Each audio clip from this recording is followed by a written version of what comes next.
আমার প্রিয় আপু ভাইয়ারা, বৃষ্টির শব্দ শুনতে নিশ্চয় খুব ভালো লাগলো, তাই না? তবে হ্যাঁ, পেটে যদি খিদা থাকে আর সংসারে যদি অভাব থাকে, হুম, তাহলে বৃষ্টির শব্দ কেন কোনো কিছুই ভালো লাগে না। আমাদের মতো মধ্যবিত্ত পরিবারে বৃষ্টির সময় জানালার পাশে বসে বৃষ্টি দেখা আর বৃষ্টির শব্দ উপভোগ করা আর বৃষ্টির দিনে বসে বসে আচার দিয়ে খিচুড়ি খাওয়া বিলাসিতা ছাড়া কিছুই নয়। তবে হ্যাঁ, কখনো কখনো কাকতালীয়ভাবে মিলে যায়। যেমন আজকে আমার বৃষ্টির সাথে খিচুড়ি খাওয়াটা মিলে গেছে। তবে আমি বুঝি না কেন যে বৃষ্টির দিনেই খিচুড়ি খেতে হবে। এটা আমার কাছে আসলেই বোধগম্য নয়। আমি শুধু এটুকুই জানি, আমি কবে, কখন, কি খাবো সব কিছুই আল্লাহ ঠিক করে রেখেছেন। কারণ রিজিকের মালিক তো আল্লাহ। আসসালামু আলাইকুম। আমার প্রিয় আপু ভাইয়ারা, সবাই কেমন আছেন? আশা করি আল্লাহর রহমতে ভালো আছেন, সুস্থ আছেন। আজকে সকালে কাজের চাপটা একটু কম। তাই তো মনে হলো যে আজকে একটু সবজি বাজারে যাই কিছু সবজি নিতে। আর সবজি নিতে যেয়ে দেখলাম যে খুব সুন্দর সুন্দর কচি কচি লাউ। তো ভাবলাম যে এই লাউটা নিই, কারণ লাউটা দেখেই আমার মাথায় একটা আইডিয়া এসেছে। তো সেই আইডিয়া মোতাবেকই আমি কাজ করব। তাই তো নিয়ে নিলাম সুন্দর একটা লাউ। আর সাজনাটা দেখে আরও একটা একেবারেই অন্যরকম আইডিয়া মাথায় আসলো।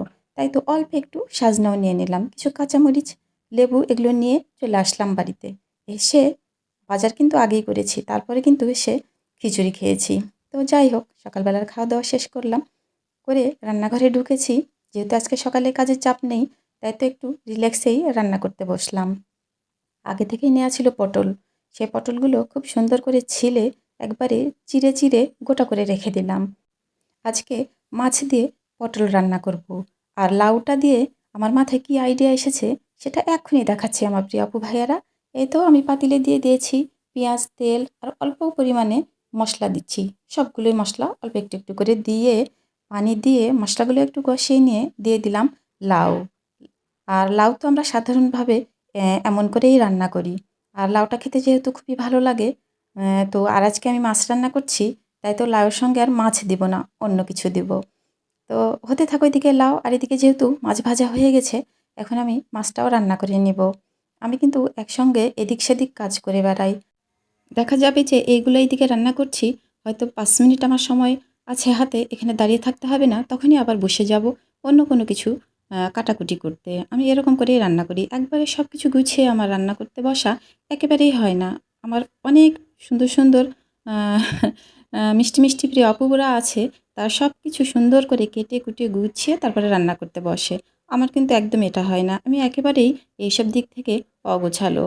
তো যাই হোক, এখানে আমি মাছটাও রান্না করে নিচ্ছি। আর মাছে যে সব মশলা দিতে হবে সবগুলোই মশলা আমি দিয়ে নিচ্ছি।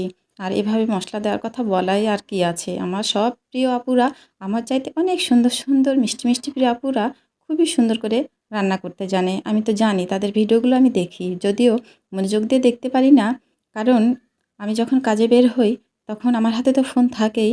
আমি ভিডিওগুলো অন করে রেখে একেবারে মিউট করে হাতে রেখে দিই আর কাজ করি। তো মাঝে মাঝে চেক করে নিই, যখন শেষ হয়ে যায় তখন ছোট্ট একটা কমেন্টস করি, অথবা আমি লাইক দিয়ে শুধু ভিডিওটা দেখে রেখে দিই। ঘুরে এসে সেই বিকেলবেলা যখন আমি আবার সময় পাই তখন আবার দেখা যায় যে কমেন্টস করি, আর নয়তোবা একেবারেই যে রাত্রে কমেন্টস করি। এভাবেই আমি আমার প্রিয় আপুদের, ভাইয়াদেরকে সময় দিই। জানি না আমার এই সময়ের মূল্যটা আমার প্রিয় আপু ভাইয়েরা আমাকে কেমন করে দেয়। তো যাই হোক, আমি আমার জায়গা থেকে একদমই ঠিক আছি। তো লাউ কিন্তু আমার সেদ্ধ করা হয়ে গেছে। সব মশলা দিয়ে আমি একটু কষিয়ে সেদ্ধ করে নিলাম। আর ওই যে বললাম না, আমার মাথায় একটা আইডিয়া এসেছে। আমি যেহেতু মাংস রান্না করেছিলাম, সেই মাংস কয়েক পিস ছিল। তারপরে মশলা, চর্বি-টর্বি, চামড়া-টামড়া এগুলো ছিল। সেগুলো দিয়েই কিন্তু আমি লাউটা রান্না করে নিচ্ছি। আর যেহেতু জুবায়ের লাউয়ে মাংস খেতে বেশি পছন্দ করে, তাই তো ভাবলাম যে মাছ তো হচ্ছেই। আর আজকে আর মাংস রান্না না করি। যেগুলো আছে সেগুলো দিয়েই লাউটা একটু ঘেঁটে-ঘুটে রেখে দিই। তাহলে জুবায়েরের খাওয়া হয়ে যাবে। ও বেশ পছন্দ করবে। তো তাই করে নিলাম। আর এদিকে কিন্তু মাছ আর পটল রান্না করা হয়ে গেল। এগুলোও উঠিয়ে নিচ্ছি। তো আমার প্রিয় আপু ভাইয়ারা, এতক্ষণ যারা আমার সাথে আছেন তাদেরকে অসংখ্য ধন্যবাদ। আর এখন পর্যন্ত চলে যাবেন না, আমার সাথেই থাকবেন। আমি এখন রান্না করব একেবারেই অন্যরকম কোনো কিছু একটা। ওই যে বললাম না, সাজনা নিয়ে এসেছি। সাজনা দেখেও কিন্তু আমার একটা মাথায় আইডিয়া এসেছে। তো ভাবলাম যে সাজনা তো একেবারেই শেষের পথে। আমি যে বাজারে সাজনাটা যে দেখতে পাবো এটা একদম ভাবিইনি। তো দেখেই আমার যেহেতু নিতে ইচ্ছে হয়েছে, আইডিয়াটা মাথায় এসেছে, সেই আইডিয়া মোতাবেক কাজ করতে চলে আসলাম। এখন কিন্তু বিকেলবেলা।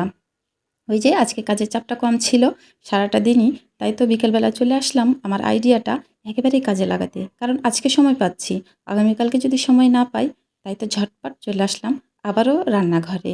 এখন আমি সাজনাগুলো একটু লবণ দেওয়া পানিতে কিন্তু হালকা সেদ্ধ করতে দিয়ে দিলাম। আর এদিকে ছিল আমার ঘরে অল্প একটু তেঁতুল। তেঁতুল প্রায় আমার শেষ হয়ে গেছে, তো তেঁতুলটা একটু ভিজিয়ে রেখে দিলাম। দিয়ে এদিকে কিন্তু অল্প সেদ্ধ করা হয়ে গেছে সাজনা, নামিয়ে রেখেছি। এখন আমি কড়াইয়ে তেল দিয়েছি, দিয়ে কিছু শুকনা মরিচ দিয়ে দিচ্ছি। দিয়ে দিচ্ছি একটু জিরা, মানে গোটা জিরা, দিয়ে দেবো একটু গোটা পাঁচ মশলা। এখানে এগুলো সুন্দর করে একটু ভেজে নেব, নিয়ে এগুলোতেই দিয়ে দেবো কিন্তু এখন রসুন। আর এটা কিন্তু আমি সরিষার তেলেই করছি। আর আমি সাজনাটা যে সাজনা দিয়ে যে কাজটা করব, সেটার জন্য আমার মনে হলো যে সরিষার তেলটাই বেস্ট হবে। তার জন্য সরিষার তেল দিয়ে দিলাম। দিয়ে সেই তেঁতুলের টকগুলো দিয়ে দিলাম। দিয়ে এখন একে একেই অল্প একটু হলুদ, অল্প একটু আবারও একটু লবণ দিয়েছি, অল্প একটু মরিচের গুঁড়া, ধনিয়ার গুঁড়া, এগুলো সব দিয়ে আবারও একটু মশলাগুলো সুন্দর করে কষিয়ে নিচ্ছি। আর দিয়ে দিলাম একটু পানি, কারণ সাজনা যেহেতু আমি অল্প সেদ্ধ করে রেখেছি, পুরোটা সেদ্ধ করার জন্য আমার আরও একটু পানি লাগবে, তাই আরও একটু পানি দিয়ে নিলাম। নিয়ে এখন ভালো করে মশলাগুলো কষিয়ে নিচ্ছি। এই তো এখন দিয়ে দিলাম সেই আমার সাজনা। আমার আইডিয়াটা নিশ্চয়ই দেখে আপনারা বুঝতে পেরেছেন এটা আমি আসলে কি করছি। এটা আসলেই আমি সাজনার আচার করছি। কারণ হঠাৎ করে মনে হলো যে সাজনা তো প্রায় বাজারে পাওয়াই যাচ্ছে না। আজকে যে আমি পাবো এটা তো আমি ভাবিইনি। তো সাজনাগুলো আরও কিছুদিন খাওয়ার জন্য একটু আচার করে রেখে দিলে কেমন হয়? আমরা তো সবাই এখন আমের আচার করা নিয়ে ব্যস্ত। আম তো এখনও অনেক দিন পর্যন্তই পাবো। তো সাজনাটা যেহেতু পাবো না, তো সাজনাগুলোর আমি আচার করব। তাই ভেবেই কিন্তু সাজনাগুলো এনেছি। এই যে আমি এখন সুন্দর করে ঢেকে ঢেকে দিয়ে কষিয়ে কষিয়ে সাজনার আচার করে নিলাম। আর শেষের দিকে কিন্তু আমি একটু মানে ভাজা জিরারও গুঁড়া একটু দিয়ে দিয়েছিলাম, ওটা স্কিপ হয়ে গেছে। তো যাই হোক, আমার কিন্তু সাজনার আচার করা হয়ে গেছে। আমি আচারগুলো উঠিয়ে নিলাম। আর এইখানে বাটিতে আলাদা করে একটু সরিষার তেল ভালো করে গরম করে সাজনার উপরে দিয়ে দিলাম। যেহেতু এটা আমি আচার করছি, বেশ কিছুদিন রেখে খাবো, তাই তো সরিষার তেলটা একটু বেশি দেওয়াটাই ভালো, যেহেতু এটা আচার। তো হয়ে গেল, আমি কিন্তু অনেকক্ষণ রেখে দিয়েছিলাম, দিয়ে একদম ঠান্ডা করে নিলাম। নিয়ে এখন আমি এই প্লাস্টিকের কৌটাতে সাজনার আচারগুলো সুন্দর করে উঠিয়ে নিব। নিয়ে কিন্তু আমি রেখে দিব নর্মাল ফ্রিজে। মাঝে মাঝে যখন যখন খেতে ইচ্ছে করবে, গরম ভাত অথবা খিচুড়ির সাথে কিন্তু এই সাজনার আচারটা খেতে দারুণ লাগবে। আমার প্রিয় আপু ভাইয়ারা যারা আমার মতো সাজনা পাগল, তারা কিন্তু এভাবে সাজনার আচার করে রেখে দিতে পারেন, খেতে কিন্তু বেশ ভালো লাগে।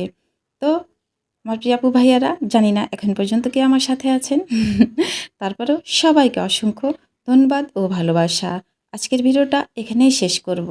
সবাই ভালো থাকবেন, সুস্থ থাকবেন। ফিরে আসবো আগামীতে নতুন কোনো ব্লগ ভিডিও নিয়ে। আল্লাহ হাফেজ।